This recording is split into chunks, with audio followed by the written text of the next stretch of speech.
దొడ్డు బియ్యం ఇయ్యడంతో పేదవాళ్ళు దొడ్డు బియ్యం ఈ రోజు వండుకుంటలేరు, తింటలేరు.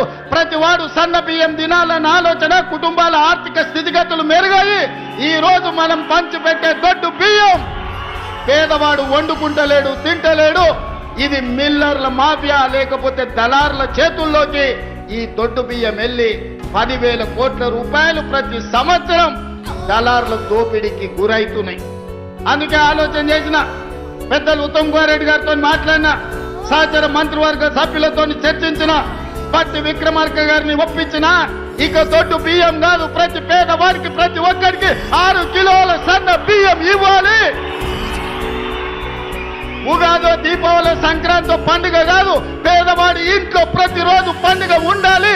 సన్న బియ్యం వండాలి, పేదవాడి కడుపు నింపాలి. ఆ బాధ్యత మేము తీసుకోవాలి. సోనియమ్మ నాయకత్వంలో ఆలోచన చేసినాం.